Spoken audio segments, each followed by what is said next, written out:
Sinenge mbao na ajire kumanya na tebi uta.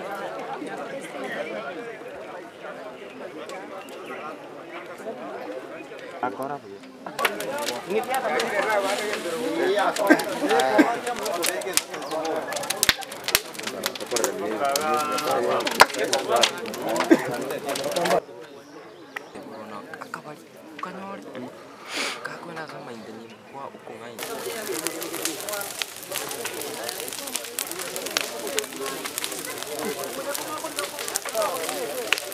Ndini usiku nikapigiwa simu nikaambiwa na ndugu yangu, dada yangu, nimebaki peke yangu kwa familia mzima, wazazi wangu wote wameuliwa, wameua baba, wakaua mama, wakaua ndugu yangu, wakaua dada ya, wakaua mtoto wa ndugu yangu, wakaua na mtoto wa sister yangu ambaye ni Kevo.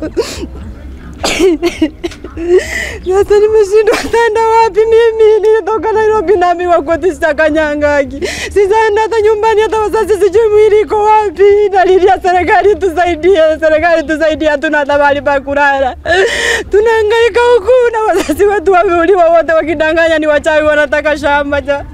Hata mwenye wanasema ndugu zangu waliua, walipelekwa kotini, kesi wakaachiliwa na askari maana walikosa usaidizi, hata koti ikawaachilia.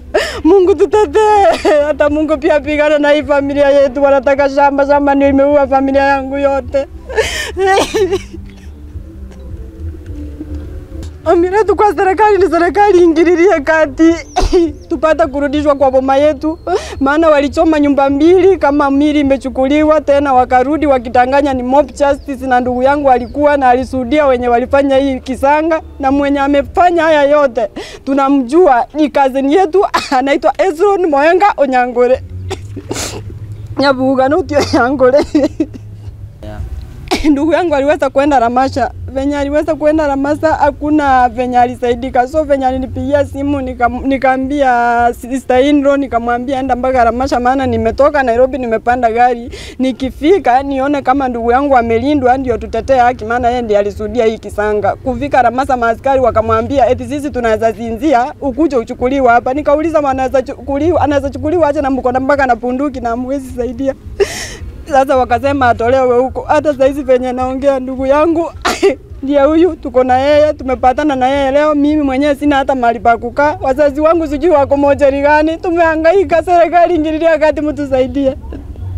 Kule nyumbani wanasema kwamba huyo Mwamerika atamaliza familia, anataka kumaliza kila kitu, hakuna kitu yenye inatakikana kuonekana pale. Kama wanaua mpaka watoto, zembuze sisi tutaenda wapi?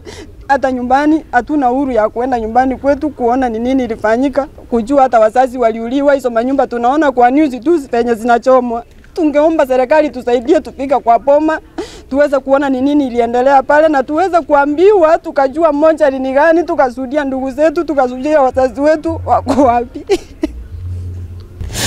Tusaidie hata kushika hiyo miili maana wamesema hatutawahi kanyanga kwa hiyo boma, itakuwa uwanja wenye ng'ombe watakuwa wanalishwa. Naitwa Chuma Ovande Nyabuga.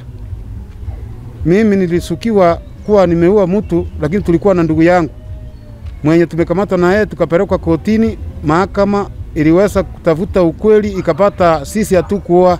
Sasa huyu Mwamerikani huyu ndiye amesema sasa atalipisa. Yeye ameleta watu wameua watu wangu nyumbani pale. Nachua pale nyumbani wakati watu wangu walikuwa na wao, niliona watu. Hata polisi wanachua. Paka saa hii hakuna mtu hata mmoja mwenye amekamatwa. Sasa nashangaa serikali iko wapi? Serikali itanisaidia namna gani? Mimi sina mahali pa kukaa, natafutwa ni wao kwa sababu nilipaki mimi peke yangu. Narara polisi hapa, mara narara kule. Sasa sina mahali pa kukaa. Serikali nisaidie, niko natafutwa ni wao. Sasa ningeomba serikali nisaidie nipate mahali naweza kaa mpaka nipate haki. Kwa sababu niliona watu wenye wameua papa, mama, ndugu yangu, mtoto ya ndugu yangu wa miaka 7 na mtoto ya dada yangu wa miaka 14, wote waliuawa. Mimi peke yangu ndio niliponea. Nilitoroka nikaenda polisi kuripoti. Hata wamechoma mpaka ng'ombe imechomekwa kwa nyumba, mpaka ndama yote, hata kuku zimechomwa. Na wakati askari walikuja nyumbani, walipata nyumba 2 peke yake ndio zilikuwa zimechoma, zingine zimechoma mchana. Chifu wako wapi? Kama hiyo nyumba yetu inachoma mchana, hiyo zingine alikuwa wapi ama alikuwa anafanya namna gani? Hata ng'ombe aliambiwa na OCS aichunge. Kwa nini alipeana ikachoma? Mimi naomba serikali nisaidie. Naitwa Rebecca Nyabet. Kwa hii familia bradangu aliuawa na bradangu ndiye ananifuata. So waliuawa, hata hawataki kutupa kwenye mwili iko. Wamekataa, moja tunatumwa hapa, tunaenda huko hakuna mwili. Serikali tunaomba inatusaidia. Okay, mwenye ako hospitali ako mgonjwa sana. Kwa alipigwa vibaya hapo kwa shingo, ako almost to die. Lakini tunaomba serikali msaidie, hata huko penye na yeye anajua wenye walikuwa wamempiga. Anajua hata wa mwisho penye mwenye alimpiga mateka anamjua. Tunaomba serikali tusaidie. Docha. Haya, nataka story ya kale wao.